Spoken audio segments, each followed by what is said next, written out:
இப்போ நம்ம போட போகிற நீடில் வந்து இந்த இதில் ஒரு வாசர் வந்து கம்மியாக உள்ள வாசர்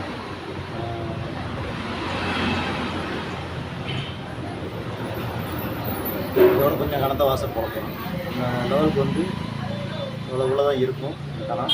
இப்படிலாம் நம்ம போட்டு மாட்ட போகிறோம். ஆட்டி விட்டும்போது அந்த ஃபாலோ பண்ணி பாருங்கள். இந்த வீடியோ நான் லைவாக போடுறேன். இப்போ இந்த வீடியோவில் பாருங்கள் தெரியும். அதிலே உங்களுக்கு என்ன ரிலீவ் ஆகிருக்கு, என்ன ரிலீவ் ஆகுன்றது ஸ்டார்ட் பண்ணி நினைக்கிறேன். ஏன்னா மொதல் ஒரு வீடியோ எடுத்துப்பேன். இந்த வீடியோவில் அடைக்கிற பிரச்சனை வந்து காமிச்சிப்பேன். இப்போ நம்ம திரும்ப ஆட்டி விட்டு அதை ஸ்டார்ட் பண்ணி அந்த அடைக்கிற பிரச்சனை இருக்கான்றது உங்களுக்கு லைவாக போட்டு காமிக்கிறேன்.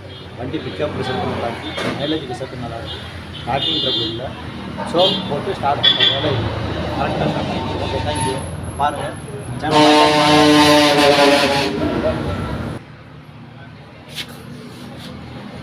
இதுதான் இந்த நீடிலாம் உங்களுக்கு ஆசரை வச்சு மாட்டுறேன். பாருங்கள், ஓரிங் வச்சு மாட்டிட்டு வண்டி ஸ்டார்ட் பண்ண போகிறேன். பாருங்கள்.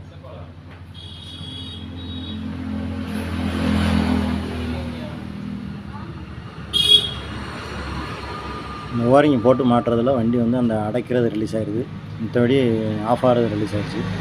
வண்டி வந்து ஃப்ரீயாக மூவ்மெண்ட் ஆகுது, மைலேஜும் நல்லாயிருக்கு அப்படின்றாங்க கஸ்டமரு. நமக்கு தேவை வண்டி மைலேஜு, பர்ஃபார்மன்ஸு, கஸ்டமருக்கு அடைச்சா ஆஃப் ஆகும். இந்த ரிசல்ட் கிளியர் ஆகும். ஓகே பாருங்கள்.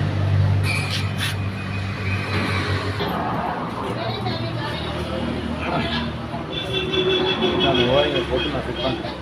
வீடியோ